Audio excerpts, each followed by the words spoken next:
Bueno, pues muchas gracias, ¿no? Muchas gracias a todos los participantes, a todos los que escuchan. Buenos días o buenas tardes, ¿no? Que es una cosa que nunca se dice, pero ahora estamos en todos lados, entonces pues buenos días o buenas tardes. Muchas gracias a Monseñor Ricardo García por sus palabras y por la invitación. Y bueno, muchas gracias al Padre Manuel de la Puente y al Padre Manuel Tamayo también del Centro de Estudios y Comunicación por haber hecho este curso en el que a lo mejor habrá algún problemilla técnico, pero nos lo podemos pasar pues muy bien, la verdad, y una reunión de sacerdotes, además, que es una cosa pues muy bonita, viendo, como nos decía Monseñor Ricardo García, cómo cuidar todo nuestro ser, no solo el alma, no solo el espíritu, sino que también el cuerpo y la psique. Bueno, el título es Ser para los demás, ya lo han dicho varias veces. Estamos en una situación de pandemia y aislamiento. Y en una situación de pandemia y aislamiento, este ser para los demás, que en el fondo es ser buenas personas, se hace de algún modo más difícil. Escuché decir de una señora que le decía a su marido en casa, mira, sal por favor y yo pago la multa. Porque efectivamente a veces estamos en una situación pues complicada. Aquí es donde se ponen a prueba nuestras fibras más internas, nuestro modo de ser más puro, nuestro temperamento, nuestro carácter, de lo cual iremos hablando.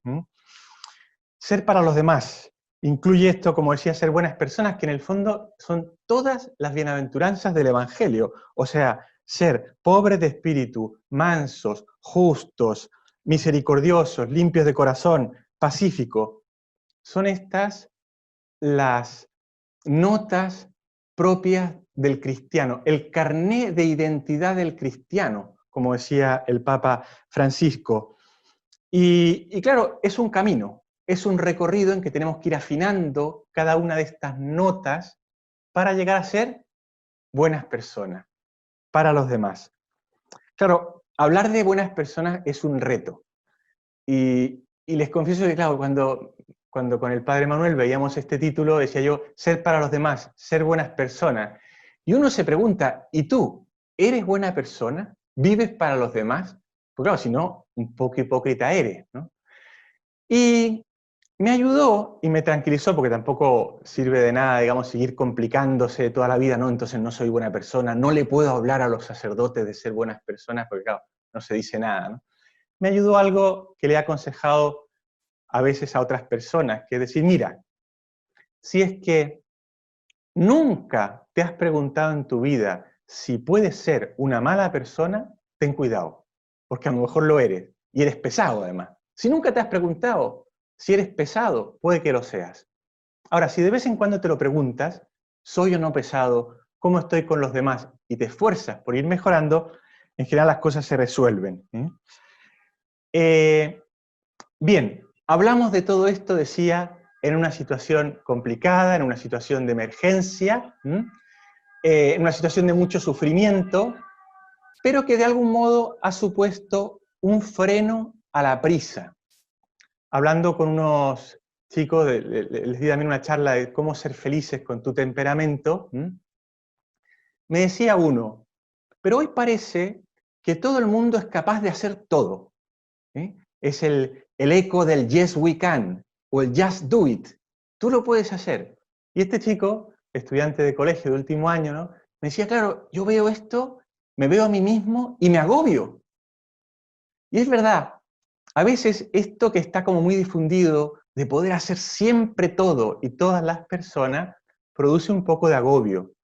Es lo que Byung-Chul Han, este filósofo de origen coreano, ha llamado la sociedad del cansancio o el Burnout Society.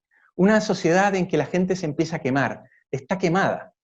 Y lo curioso, con esto acabo la introducción, es que están quemados muchas veces no porque tengan un montón de trabajo, sino que porque tienen un trabajo al que no le encuentran un sentido, más allá de comer y darle de comer a los hijos, que está bien, pero a veces puede ser poco. Y, y se queman, y se queman y queman a su alrededor, entran en el burnout. También pasa en los sacerdotes. con esto que se ha llamado síndrome del buen samaritano desilusionado, porque trabaja, cae en mucho activismo, no reza porque no tiene tiempo y al final se quema. En los Estados Unidos, un asunto que preocupaba mucho y sigue preocupando en la enseñanza de la medicina y en los jóvenes profesionales médicos es el alto nivel de burnout, de queme, que es una forma de depresión. Y hace poco salió en el New England Journal of Medicine un artículo que comenta cómo en estos días de pandemia, en que los médicos han trabajado mucho, algunos se han dedicado como voluntarios, han prácticamente desaparecido los casos de burnout. Y es muy interesante, porque en el fondo, como decía antes, no es el exceso de trabajo, sino el trabajo sin sentido lo que más cansa. Bueno, freno, por tanto, al activismo, freno a ese ir corriendo para todos lados sin pararse, que a veces produce, también lo dice Byung-Chul Han, infartos del alma. Esperemos que con estas clases, que nos lo vamos a pasar bien, prevengamos algún infarto del alma. Voy a entrar en la presentación, que es como el primer test de todo esto, a ver si funciona. Entonces, aquí estoy en la presentación, espero que se vea bien, y el título de todo nuestro curso, que es lo primero que voy a hacer ahora, es proponerles, digamos, el curso entero, para luego entrar en la sesión de hoy, es Ser para los demás, Psicología de la Personalidad y Acompañamiento Espiritual. El lema episcopal de Monseñor Ricardo, y Tercer Batutum nos ayuda también a pedir que se mantenga un camino seguro, que se conserve un camino seguro, incluso en lo material, en lo técnico. Vamos entonces adelante para presentarles el curso de hoy, ¿no? Que son el curso entero, ¿no? Son 6 sesiones. Persona y personalidad, que es el tema de hoy, en el cual vamos a entrar. Luego, el desarrollo de la personalidad con especial mención del aspecto afectivo, cómo se forma, esas heridas. Claro, el Yes We Can se ve a veces comprometido por heridas de las cuales uno no es responsable. Apertura, una personalidad abierta, una personalidad hacia los demás, que salga de uno mismo. La apertura es una característica esencial del ser humano y por tanto influye mucho en su psicología. Del temperamento al carácter se llama la siguiente sesión. Cómo ese temperamento heredado, adquirido, se transforma en carácter. Se transforma en algo que es nuestro modo de ser, que nos acompaña siempre. La génesis y la resolución de los conflictos que tanto hacen sufrir, que afectan la vida personal, la vida familiar y la vida de los pueblos. Y la última sesión, que forma como la base de una pirámide, es el ama y haz lo que quieras, de San Agustín. Bueno, esa capacidad de amar es lo que fundamenta la estructura de todo nuestro ser y nos permite llegar a ser personas totalmente, en esta forma como triangular que ven aquí. Vamos adelante con un poco de bibliografía, que parece un poco egocéntrica, ya hablaremos del egocentrismo, ¿verdad? Pero bueno, les presento algunos libros que les pueden ayudar. Ser quien eres. Cómo construir una personalidad feliz. Be Who You Are, Vivien Secretier. Después tenemos este que está recién publicado, que se llama El sacerdote, psicología de una vocación. Y está recién publicado por Palabra. Y en esto vuelvo a agradecer al Centro de Estudios y Comunicación, porque en realidad este libro es el resultado, el fruto de las sesiones del año pasado. Así que pues muchas gracias. Y este que muchos conocerán, que es como el manual, una guía también que pretende ser una guía práctica, Madurez Psicológica Espiritual. Les dejo una página web en la que pueden encontrar algunos artículos y diverso material que hemos ido colocando. Bien, pues entramos ya a la sesión de hoy. Persona y personalidad. Soy persona y tengo una personalidad. Esta es la clave. Hoy veremos el panorama histórico, algunas líneas porque vale la pena ver cómo hemos llegado a estos conceptos. No es que naciéramos con ellos. Después, la tipología clásica de los modos de ser y las clasificaciones más modernas. Todo, digamos, el desarrollo de una personalidad, el hablar de personalidad es hablar de un proyecto, de tu proyecto de vida. Hay que tener presente que en el latín clásico la palabra personalitas no existía. Tendremos que esperar hasta el medioevo, donde aparece el término personalitas, que luego da origen a personalidad, personality, personalité, Persolichtat, todas estas conceptos que vienen de ese latín. Persona viene de personare, de máscara, que en griego es prosopon. Las máscaras en la tragedia griega se utilizaban no solo para cubrir el rostro y poder representar algo, sino que también para amplificar la voz. Las máscaras esconden al personaje verdadero. Y esto es muy interesante porque una de las ideas que quisiera transmitir pues, en esta sesión inaugural es que tenemos que quitarnos las máscaras. Con las máscaras a veces es difícil, digamos, reconocer a la gente. Voy a salir un momento de la presentación para volver a estar con ustedes. Y les cuento por qué digo esto, ¿no?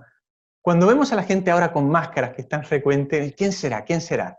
Claro, a veces pues no sabemos, ¿no? La máscara dificulta ver el núcleo entero de la persona. Somos personas y tenemos personalidad. No podemos dejar que nada nos cubra nuestro modo de ser. El rostro es la icona de la personalidad, representa mi modo de ser. Si lo cubro, también es complicado. En estos días lo hemos visto y hace poco, en España, durante este episodio de pandemia, hubo un sacerdote que lo entrevistaron en la televisión y salió hablando porque era el capellán de IFEMA, el mayor hospital de campo español. Llegó a recibir pues, a miles de personas enfermas en la pandemia, ahora ya lo han cerrado.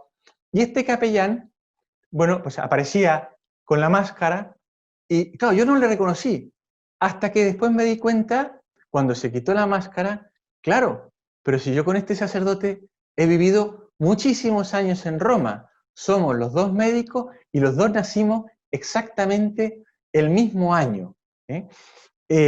Bueno, pues ahora se los voy a mostrar para que le vean aquí al bueno. Aquí está con la máscara que les decía, y luego le hicieron pues esta entrevista donde ya se quitó la máscara y ella le reconocí. Contó una cosa también durante la entrevista que nos sirve para nuestro curso. Contó que al ir viendo a los pacientes, le tocaba ver muchos pacientes, claro, él había pensado que les iba a llevar como la clave de lectura de sus vidas y del sufrimiento. Y se dio cuenta que en realidad el más ayudado era él mismo.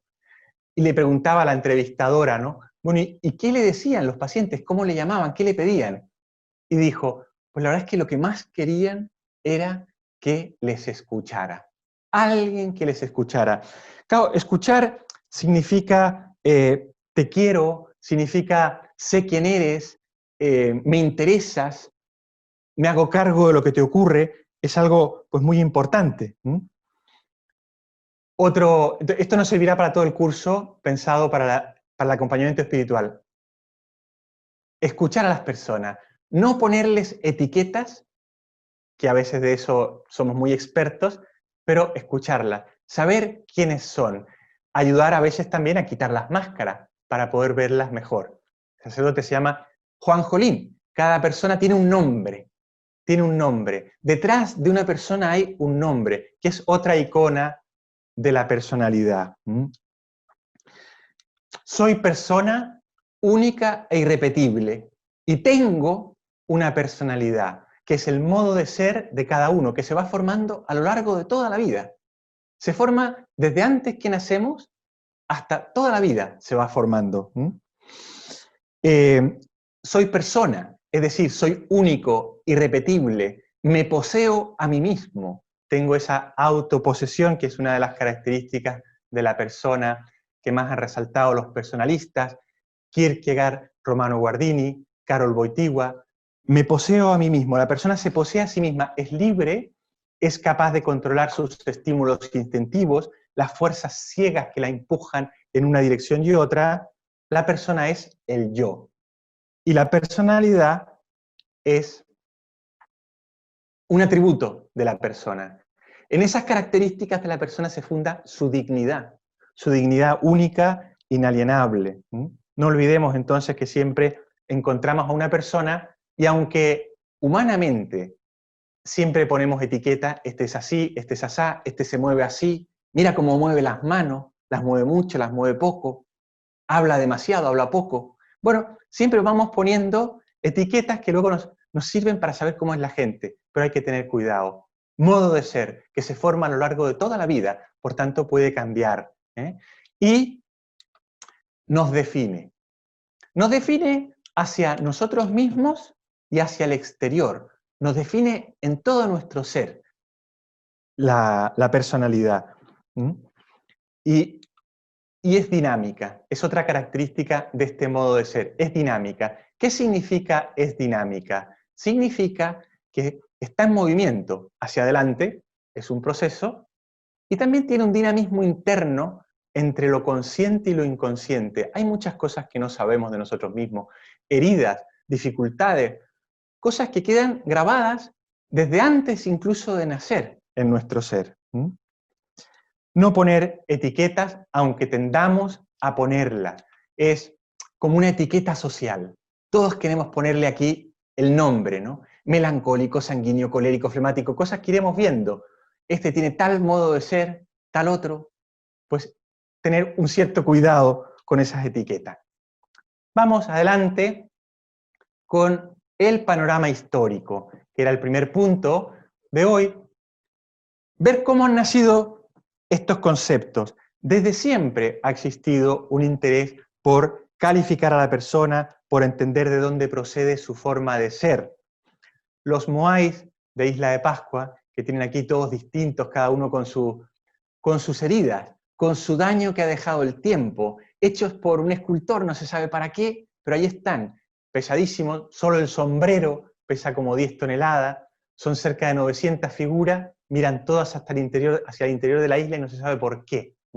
Todos distintos.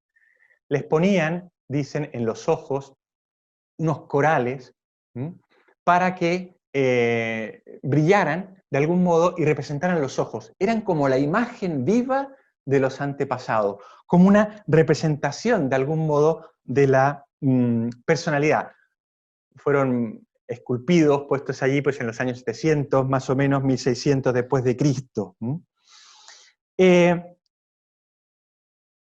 Ahora vamos a pasar, después de ver estos moáis, a una línea del tiempo.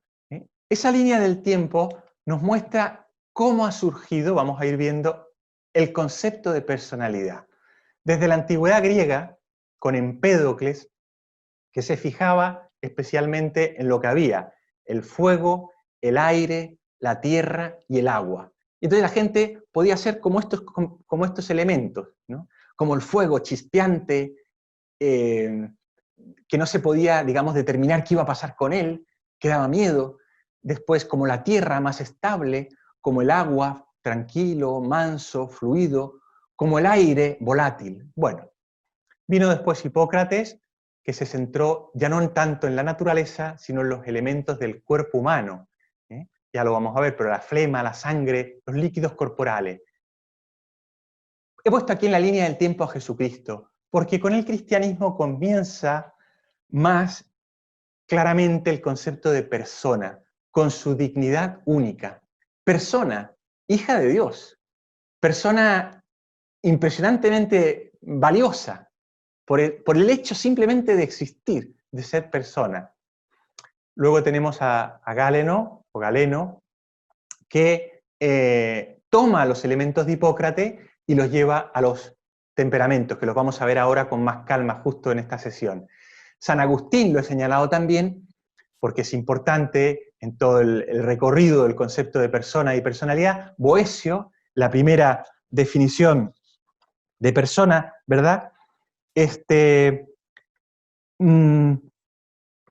Bueno, y así vamos avanzando, ¿no? La naturaleza racional, sustancia individual de naturaleza racional, Boecio, persona, primera definición clásica de persona. Y seguimos avanzando en la línea del tiempo y tenemos a Santo Tomás.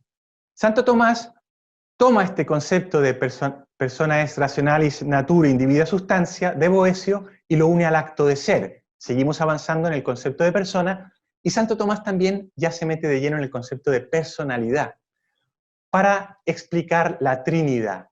En la Trinidad hay, digamos, la persona, dice Santo Tomás, no afecta la esencia de la personalidad. Y en Dios, bueno, la persona no se identifica con su esencia, por eso es posible hablar de tres personas, pero un solo Dios. La personalidad, y este es el concepto que más nos aporta Santo Tomás, es una propiedad de la persona. Pasamos adelante y nos encontramos con dos franceses, Descartes y Julian Offroy de La Métrie. Hoy justo es la toma de la Bastilla, el Día Nacional de Francia. Y claro, Descartes nos produce un gran problema porque separa por completo la materia y el espíritu y comienza un dualismo bastante grande y da paso a materialistas, solo materia en el hombre, y espiritualistas, solo espíritu en el hombre. Luego, Julian Offroy de La Métrie, en pleno siglo XVIII de la Francia iluminista, después de la Revolución, considera al hombre como una máquina, y de hecho su libro más famoso se llama L'homme machine, el hombre máquina. La personalidad es la personalidad de una máquina. Por tanto, cambia muy poco y tiene muy poca importancia. Luego viene William James, más adelante profesor de Harvard, inicia la psicología experimental, con el gran problema de que la verdad para James es lo verificable. Solo lo verificable es verdad, el empírico. Pavlov, con sus experimentos tan conocidos, Freud, para quien la personalidad se fija en la infancia y es fundamentalmente un movimiento del inconsciente que gobierna sobre el yo. Las fuerzas ciegas que nos llevan. Es el caballo el que sabe el camino del jinete, que es el yo. El caballo es el inconsciente. Todo inconsciente. Tenemos después a Gordon Allport, probablemente uno de los más importantes psicólogos de la personalidad, también profesor de Harvard, para quien la personalidad es apertura, abrirse a los demás, autotrascendencia. Eysenck, que lo nombraremos ahora un poquito más adelante, británico, con el que comienza los estudios de la personalidad más dimensional. Rizzolatti y otros autores, muchísimos autores, aquí he puesto una lupa porque, claro, el siglo XX se ve lleno de gente que quiere estudiar la personalidad. Pero vamos adelante, volvamos al mundo griego para repasar rápidamente lo que les mencioné de los griegos, ¿no? Empédocle, aire, tierra, fuego y aire con esas características suyas. Y él decía, no hay nacimiento ni fin, solo mezcla y disociación. Todo un poco ambiguo. Esa es la forma de ser de la gente, esa es la personalidad o el temperamento. Después, Hipócrates, el padre de la medicina, se fija en los líquidos. La sangre, la bilis negra, que se produce en las glándulas suprarrenales, la bilis amarilla en el hígado y la flema. Después tenemos a Aristóteles, que vuelve a fijarse en los líquidos, pero especialmente en la sangre. Y él habla de distintos modos de ser, sangre ligera, pesada, caliente o fría. Y el cerebro, para Aristóteles, tiene la función de enfriar la sangre. Y es un concepto interesante, ¿no? A veces hay gente que se le calienta la sangre. Pues el cerebro, la racionalidad, la va enfriando. Este busto de Aristóteles se encuentra en el Palacio Altemps, justo al frente de la Universidad de la Santa Cruz. Esta es una pequeña propaganda que quería pasar, ¿verdad? Y ya tenemos a Galeno, nos encontramos ya después de Cristo, siglo II después de Cristo, con una definición que ahora vamos a ver un poquito más y la vamos a recordar en otras sesiones, porque sigue estando vigente. El sanguíneo, el melancólico, el colérico y el flemático. Pero me salgo de nuevo un momentito de la presentación para decirles que, claro, después de Galeno hubo, y después de Aristóteles, digamos, muchísima gente. Después de Aristóteles en concreto, vino un personaje que se llama Teofrasto, el divino parlator, el divino hablador, como el nombre que le puso Aristóteles. Fue el sucesor de Aristóteles en la escuela peripatética. Este señor Teofrasto nos dejó una obra que aconsejo, porque es muy corta y muy entretenida, que se llama Caracteres. Describe como 40 formas de ser: el avaro, el pesimista, el pendenciero, el rabioso, el triste, y va describiendo en breves párrafos lo que hacen. Y muestra una cosa muy interesante, que el pesimismo, o el ser avaro, o el ser rabioso, o el ser contento, o el optimista, marca toda la vida, desde que uno se levanta en la mañana hasta que se acuesta, desde que compra un esclavo, por ejemplo, él decía con ejemplos de su época, ¿no? El pesimista que compra un esclavo dice, uy, este no me va a servir para nada. Luego se encuentra una billetera llena de dinero y dice, yo nunca me encuentro un tesoro. Le nace un hijo hombre y le felicitan sus amigos y dice, claro, pero tendrían que añadir que se va a llevar la mitad de la herencia. Y así va. O sea, todos los actos se manifiestan en la vida entera. Perdón, todos los rasgos se manifiestan en la vida entera. Hay una coherencia. El otro autor que quería mencionarles aquí es Aristóteles, pero en su ámbito de fisiognomista. Aristóteles fue un gran fisiognomista que estudiaba el rostro humano, el cuerpo, para saber cómo era la gente. Más adelante, en el siglo XVIII, tenemos a un inglés que es Johann Lavater, que es un maestro de la fisiognomía. Mirar a una persona y saber qué tipo de temperamento tiene. Es una ciencia que se desarrolló tanto en Inglaterra que a la gente se puso de moda y a la gente llegaban a tomar la presa porque tenía cara de criminal. Una cosa peligrosa. Al final se suprimió, se prohibió la fisiognomía de esta forma. Pero es interesante y es un arte que se prestaba para uso. Muestra también esas características coherentes de la persona. Termino el panorama histórico hablando de lo que ha ocurrido al final, que es la introducción de la neurociencia. De algún modo la neurociencia nos vuelve al cuerpo, nos vuelve a mirar más el cerebro, pero no tenemos que olvidar el alma, no tenemos que olvidar la psique. Freud era psique, muchos otros eran psique, Alport también, mucha psique. Y ahora estamos siempre como péndulos, ¿no? Juliano Freud de la Métrie, máquina. Luego Freud, psique. Luego, ahora de nuevo, máquina. No todos, ¿verdad? Pero algunos estudios modernos del cuerpo van en esa dirección, aunque es mucho más ecléctico y se mezcla todo.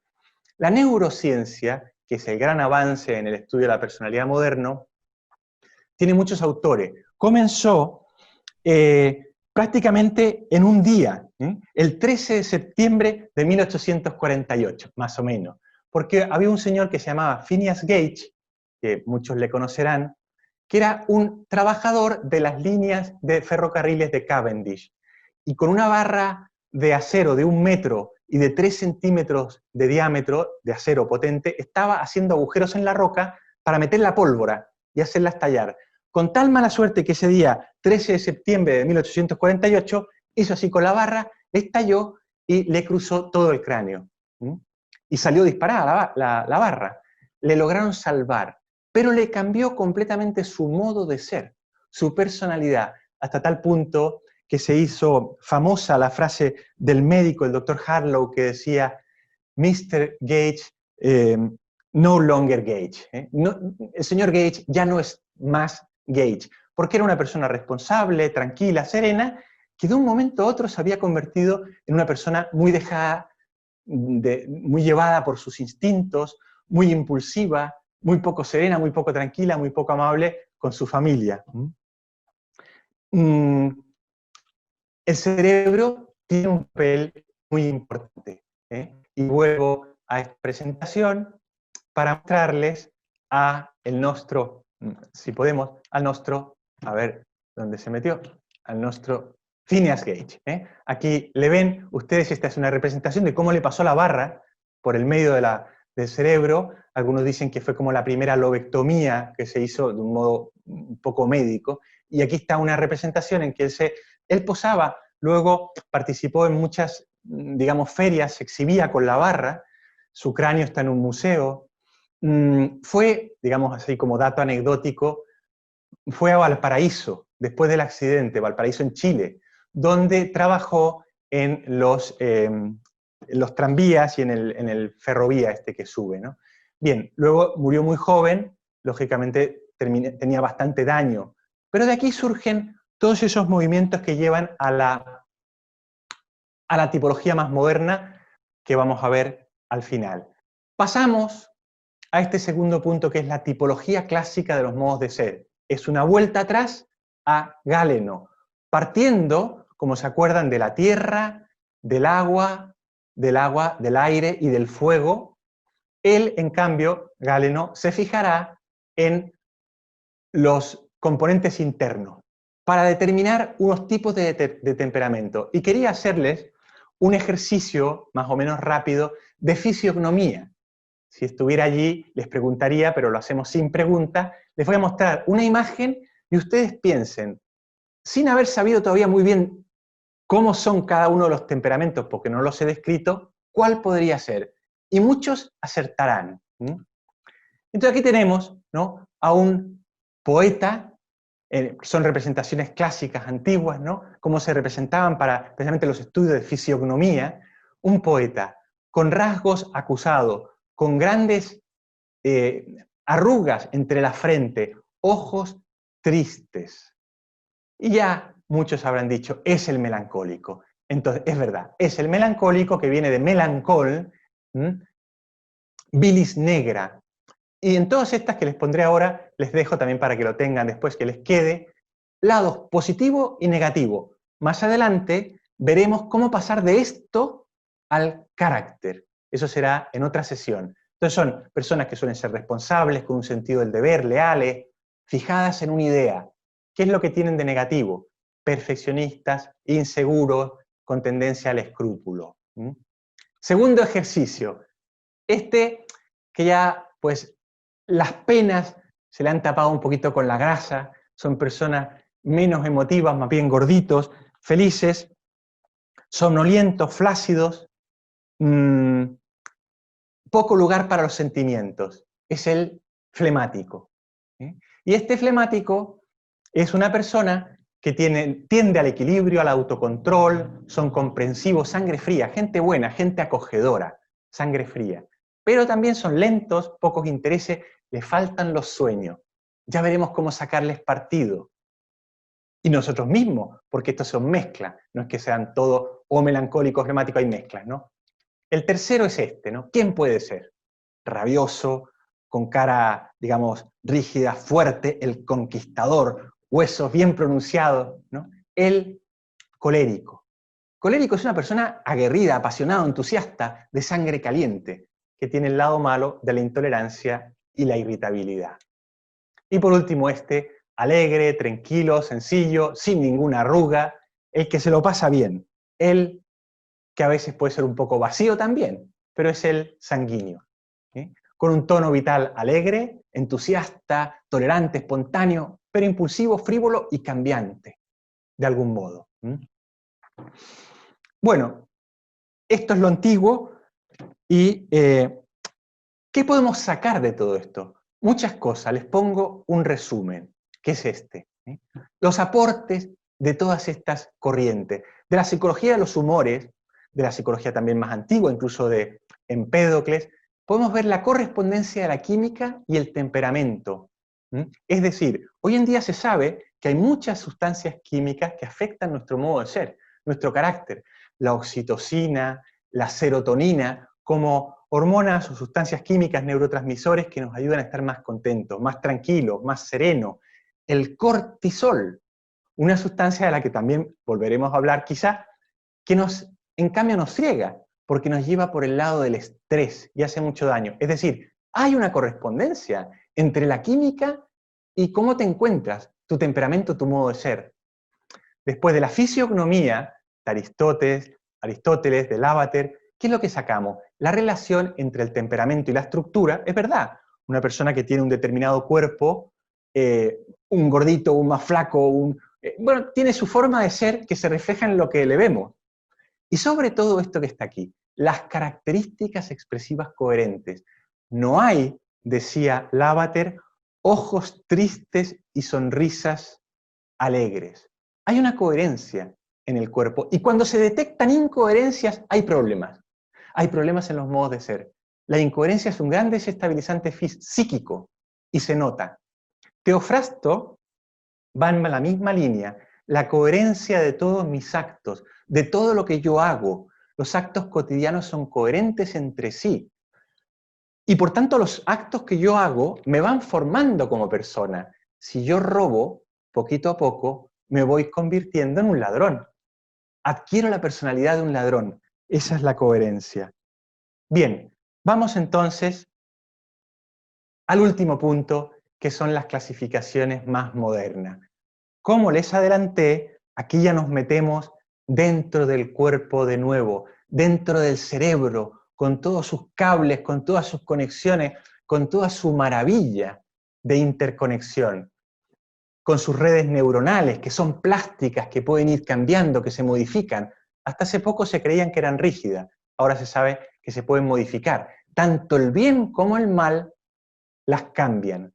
Y aquí hay una representación gráfica de un descubrimiento muy importante de Risolati y Galesi, dos italianos, tenía que nombrarlos, ¿verdad? Pero es muy importante, de las neuronas espejo, mirror neuron. La descubrió en monos con electrodos y se dio cuenta de que se activaban en un mono y en otro que estaban lejos las mismas neuronas cuando un mono veía al otro hacer algo.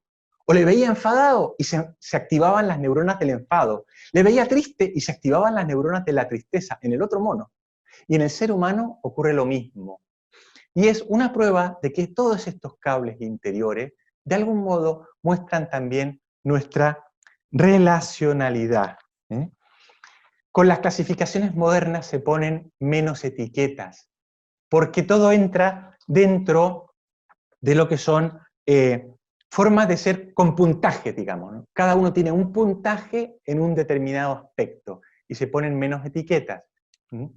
Los modelos siguen siendo modelos biológicos, que van más por el lado del temperamento heredado, modelos psicológicos, mi carácter, eso que se va formando a lo largo de toda la vida. Esta es la diferencia entre temperamento heredado y carácter, que vamos a volver sobre ello. ¿Para qué? ¿Cuál es el objetivo de todos estos estudios, sobre todo modernos, aunque desde siempre? Prever el comportamiento, saber cómo se va a comportar esta persona. También hay que tener cuidado, porque a veces no se acierta y se puede exagerar. Pero por allí van las cosas. El interés sobre todo los métodos modernos, es fundamentalmente clínico. Ayudar a la gente con un determinado temperamento, con un determinado modo de ser, con una determinada personalidad, a no enfermarse, porque la mayoría de las enfermedades psíquicas tienen como sustrato una personalidad alterada. También vamos a ver esto más adelante. Con Eysenck, que es el que quería mostrarles, en 1947 ya empieza una idea distinta del modo de ser, la idea factorial o dimensional. Ya no eres o melancólico, o colérico, o flemático, o sanguíneo, sino que tienes un puntaje. Se califica con preguntas y puedes quedar aquí, aquí, aquí, aquí, en cualquier lado. Con una serie de preguntas te van diciendo qué es lo que eres. Fíjense que el melancólico y el colérico están más hacia el polo de la inestabilidad, del neurótico. En cambio, el flemático y el sanguíneo más al lado de la emotividad. Luego el colérico y el sanguíneo son más extrovertidos. Es verdad, o sea, son gente que sale más de sí misma, que es más activa, lo cual no siempre es bueno, porque a veces es mejor ser tranquilo. Esto el colérico y el sanguíneo pueden tener cantidad de problemas porque son muy acaballados. Los introvertidos que están en el otro polo, pues son más melancólicos, más flemáticos, y también tienen sus cosas buenas. Todo tiene sus cosas buenas. No lo olvidemos. Ya vamos a prácticamente las últimas diapositivas para mostrarles ya lo más moderno en cuanto a personalidad, que es el modelo Ocean. De aquí vienen todos los otros, digamos, todos los modelos modernos. Este comenzó en 1990 con Costa y McCraw. Se llama Ocean por el acrónimo inglés. Ocean es openness, apertura, capacidad de apertura, que se ve en su polo positivo y negativo y se va estudiando. La C de conscientiousness o responsabilidad, diríamos en italiano, en español. E de extroversión, extrovertido o introvertido en el polo contrario. A de agreeableness o amabilidad, lo podemos traducir. Y finalmente N de neuroticismo, que es digamos, esa característica que nos hace más propenso a las enfermedades mentales, ¿no? Aquí lo tienen de nuevo, pues en castellano, ¿no? Y vamos a ver cuáles son los polos para que se hagan una idea de cómo funciona esto. Siempre se hace a través de encuestas y con diversas preguntas para saber qué puntaje tienes en apertura, en responsabilidad, etc., ¿no? En la apertura se estudia la fantasía. Por un lado, en el polo está el inventivo y el curioso. El hombre que tiene fantasía, que tiene capacidad de darse, se estudian la estética, los sentimientos, ¿no? El puntaje alto es gente llamada a la aventura, con emociones nuevas, curiosa, abierta, desarrollan nuevas ideas.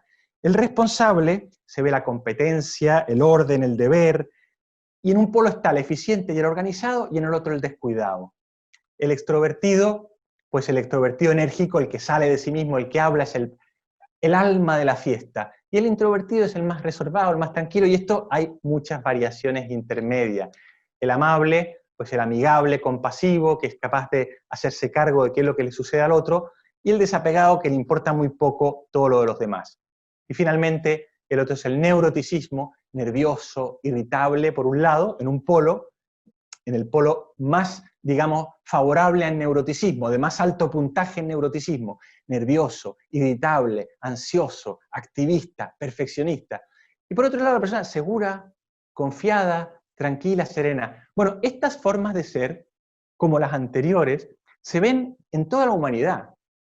El 80% de la humanidad, más o menos, se encuentra incluida dentro de los rasgos que vimos antes de esos 4 tipos de temperamento. Y estos 5 tipos, los Big Five, se han visto que son muy estables a lo largo del tiempo y en distintas culturas. Pero eso no nos debe llevar a poner etiquetas. Ojo a las etiquetas, porque de aquí, en realidad, siempre sale gente nueva, gente con un nombre, gente única, irrepetible, a la cual no podemos llegar y ponerle una etiqueta sin más. Es bueno que queramos conocerla, pero sin ponerles etiquetas. Bien, conclusión. Y con esto ya acabamos y dejamos espacio a las preguntas. Y luego, esta es la primera sesión. Saldrán muchas cosas, cosas que se me quedan en el tintero, cosas que se les quedan a ustedes en el tintero. Tenemos tiempo y nos lo vamos a pasar bien. Pero, conclusión, no somos de piedra. No somos una pieza de museo. No podemos mirar, uy, este es melancólico, este es colérico, este es flemático, este es neurótico, este es abierto o cerrado. Ven, cuidado, oírles, saber escucharles. A una escultura no se la puede escuchar. Observar, pero sobre todo escuchar, sabiendo que cada persona tiene un nombre. Un nombre. El nombre es la icona de la personalidad y el rostro es también la icona de la personalidad. Esto es lo que quería decirles y ahora pues salgo lo que quería decirles por ahora.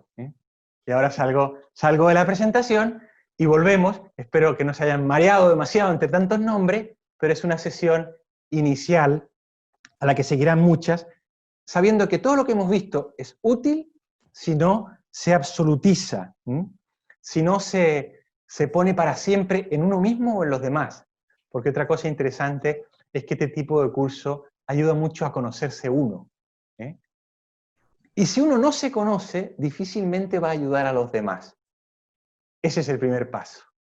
Muy bien, pues con esto sería ya la primera sesión y vamos a ver cómo se pueden desarrollar las preguntas. Bueno, Así, un solo signo probablemente no existe, pero se ven una serie digamos, de cosas, ¿no? de anticipos. Por ejemplo, se nota que es una persona que se va cerrando en sí misma, que hace las cosas con menos gana, que trabaja con menos gana, que tiene un temperamento muchas veces de tipo perfeccionista, melancólico. Esa es una persona propensa, de algún modo, que empieza a trabajar con entusiasmo, pero es muy activista. Se le va notando, porque corre mucho y se para menos para cosas importantes, descuida a su familia. Es como una cascada que termina, que empieza, pues eso, o sea, agotado. Ya, digamos, cuando avanza la cosa, está agotado. Ya se le ve cansado siempre, se le ve que pasa mal, duerme mal, agotado.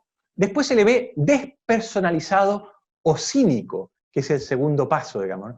Una persona que antes quería servir, porque el burnout se ve en personas que sirven a otro, en médicos, enfermeras, sacerdotes, quería servir y ahora lo único que quiere es que nadie le moleste, que no venga gente a molestarle. Ve en los demás personas que le molestan. Eso también es interesante. Y el tercer paso es ya la ineficacia.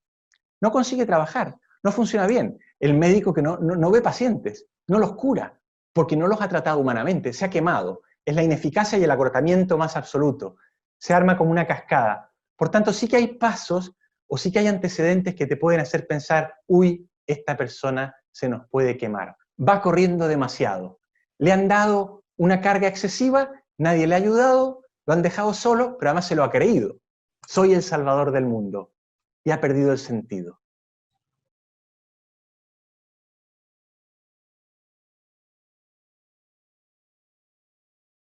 Sí, bueno, claro que sí, o sea, existen muchas, existen muchas, y claro que sirven, y digamos, todo el mundo de los test psicológicos para saber cómo es una persona ayuda, y hay muchos test muy serios, todos parten de los actuales parten de los Big Five de Costa Macrao.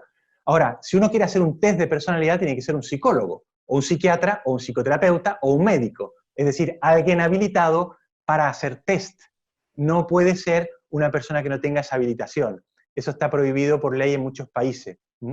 Existen también autotest, que son interesantes, ¿no? Que es un test que tú te puedes hacer a ti mismo para darte una cierta idea de cómo eres. En el libro Madurez Psicológica y Espiritual, ahí hay dos, ¿no? Uno sobre personalidad y otro sobre si eres o no responsable de tus actos, o todo le echas la culpa al exterior, que es una forma de ser, el test de Rotter se llama. Ahí viene también y se puede, la ventaja de los autotest es que los puede hacer uno mismo sin necesidad de un experto, aunque para el diagnóstico siempre será importante un experto, acudir a un experto, alguien que sabe. Hay muchos, o sea, está también el test, por ejemplo, Temperament and Character Inventory de Cloninger. Robert Cloninger es un autor que vive todavía y es muy interesante porque incluye en todas estas preguntas que son siempre muy parecidas, ¿no? De estos 5 factores, incluye la autotrascendencia, self-transcendence, como una característica del modo de ser. Y a raíz de una serie de preguntas te dice, ¿tú eres propenso o no a salir de ti mismo? Que es una capacidad muy importante. O sea, hay test, hay tipologías útiles que se pueden usar, pero tiene que usarlas un experto. Y cada experto sabe cuáles son. Hay muchas, muchísimas.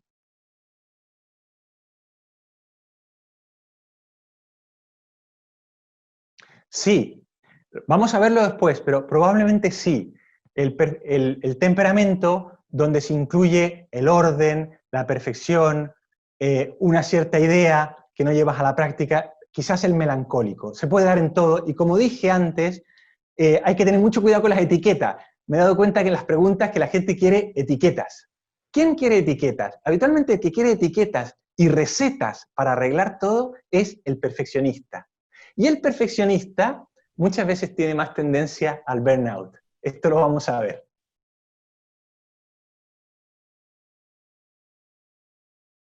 Bueno, lo primero es prevenir. Lo primero es prevenir. O sea, ¿cómo detectar que esta persona está corriendo mucho? Los señores obispos en esto tienen una gran responsabilidad, porque una forma de hacer que una persona sufra un burnout es meterle en una olla grande, es decir, una gran parroquia, y empezar a echarle cosas encima, echarle, digamos, por ejemplo, ¿no? Muchas actividades, de vez en cuando un poco de incienso, meterle más cosas y decirle, lo vas haciendo bien y dejarlo un poco solo. Ojalá en un área rural, desconocida, que tenga mucha gente, bastante solo, muchos encargos, desde más joven mejor, lo vas revolviendo, y bueno, y si te cuenta de repente, mira, es que no puedo ni rezar, no te preocupes, y lo importante es hacer. Claro, eso estás cocinando un burnout, que puede salir, digamos, frito dentro de pocos años, o muchos años. ¿Cómo ayudarle desde antes? Teniendo mucho cuidado en qué encargos darle. Hay cosas específicas sobre el tema, claro, que nos daría para una sesión entera, ¿verdad? Lo traté, y el padre Manuel se acordará, lo traté en profundidad en la sesión del año pasado, y en este libro, perdón que haga propaganda, ¿no? Pero más tan descarada, ¿verdad? Pero en este libro, El sacerdote, psicología de una vocación, hay un apartado entero dedicado al burnout.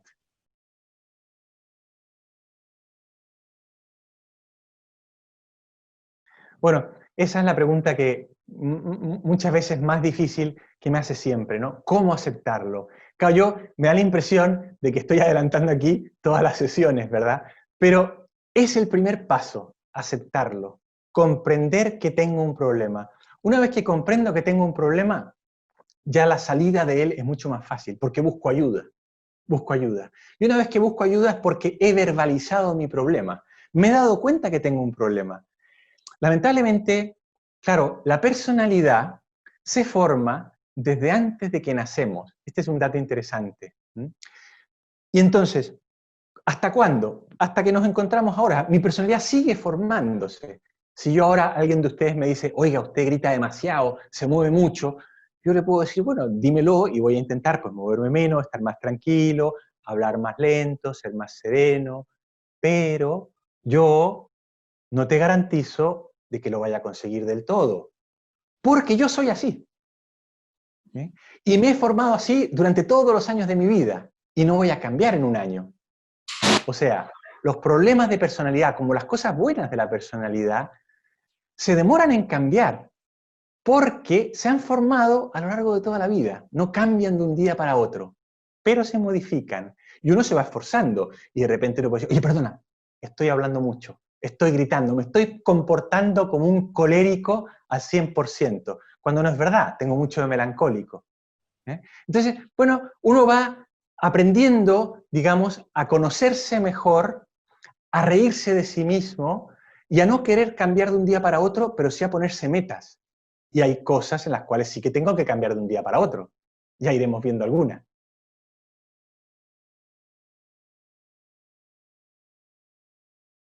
Bueno, ya decía yo que las preguntas van abarcando todo, ¿verdad? Esas son las heridas psicológicas muchas veces, que van quedando.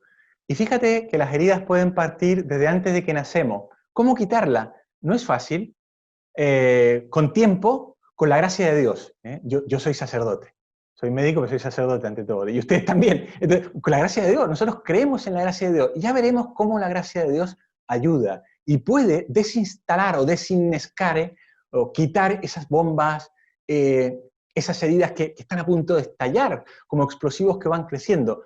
Lo vamos a ver. Pero lo primero es reconocerlo, saber que existe. Y para eso me parece interesante este tipo de cursos formativos para distinguir las heridas, que lo veremos después, hay una sesión sobre las heridas, ¿verdad? Para distinguirlas y ver, ¿no? Y en algunos casos hay que acudir al especialista. Tenemos un inconsciente. Yo dije que la personalidad tenía un dinamismo hacia adelante, se va formando, y también tiene un dinamismo interno, consciente y inconsciente. Hay formas, hay cosas de mi modo de ser que yo no las conozco. Después de los 50 años se empieza a conocer bastante bien uno, pero hasta los 50 no.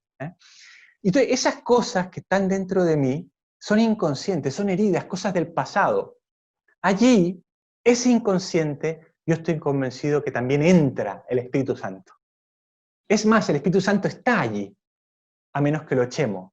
Pero el problema es que lo podemos echar y le podemos cerrar las puertas. Y ahí a veces no entra, aunque golpea para entrar.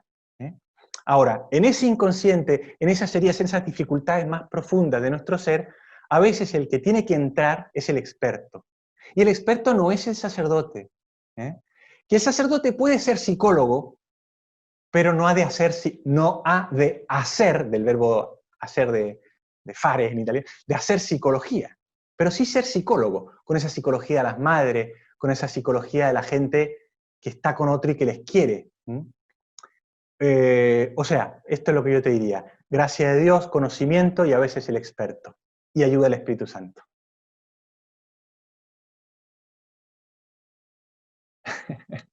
Qué buena pregunta. Pues mira, claro, buena pregunta, pero ya digo, que abarca todo el curso también, ¿no? Claro, el valor psicológico de la oración, ¿no? La oración sirve mucho psicológicamente. Eso está demostrado. Hay un montón de artículos científicos que hacen ver cómo la oración, la meditación, la creencia en un Dios ayuda a estar mejor, favorece la recuperación de la salud, incluso de problemas físicos, mejora el estado de las personas en terapia paliativa o en las unidades de cuidados intensivos. Esto se sabe y está demostrado. Ahora, la causa es muy variable, o sea, algunos te pueden decir, hombre, es que la causa es porque simplemente la creencia en algo fuera de ti ya te hace que quieras vivir. Y esa fuerza por vivir te ayuda a sobrevivir y por eso tienes mejor pronóstico. Y es verdad.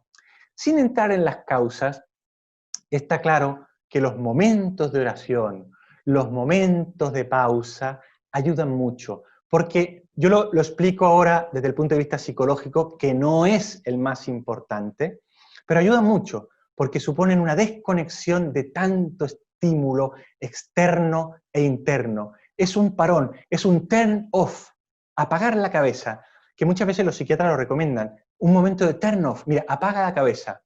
El mindfulness, por ejemplo, como técnica, que es ese concentrarte en lo importante y después ponerte en una situación relajada, con los ojos medio cerrados, intentando focalizar tu atención solo en un punto, ayuda y relaja.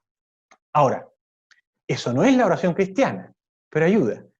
La oración cristiana puede partir, y también de esto hablo en ese libro que les decía, ¿no? Del mindfulness a la presencia de Dios, puede partir de estar relajado, pero no es un pensar en mí mismo, es un pensar en Dios.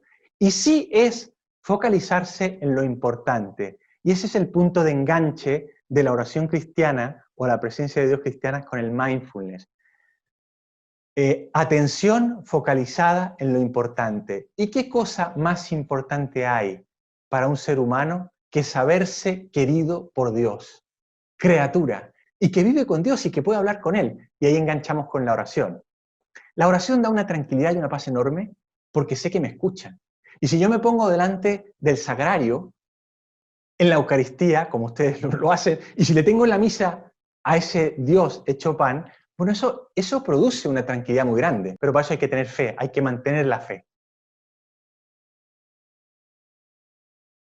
Claro, influye mucho, ¿no? Porque eso también, cuando hablemos en la sesión del temperamento al carácter, veremos cómo se forma. Pero por supuesto que influye. Todo lo que, o sea, todo influye. Desde el lugar que ocupas en tu familia, desde dónde naces. No es lo mismo nacer en una gran ciudad que nacer en el campo. Todo eso va influyendo, pero no necesariamente en el temperamento, aunque algo sí, pero sobre todo en el carácter, en ese otro componente de mi modo de ser que se va formando a lo largo del año, a lo largo de la vida y que se va desarrollando. Sí, la respuesta es sí, influye mucho todo el alrededor.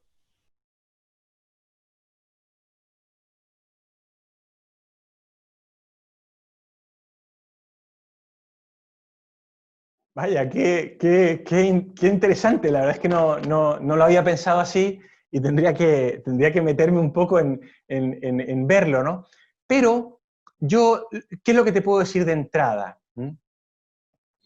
Todos los temperamentos son buenos, es decir, muy aplicable a la parábola del sembrador en directo no es, porque, digamos, tanto el melancólico como el colérico, como el flemático, como el sanguíneo, están todos llamados a ser santos, están todos llamados a dar fruto, y todos pueden dar fruto. Y tenemos santos coléricos, santos melancólicos, santos flemáticos. Les voy a poner ejemplo en la próxima sesión, pero hay de todo. Entonces, en realidad, todos son tierra buena, los santos.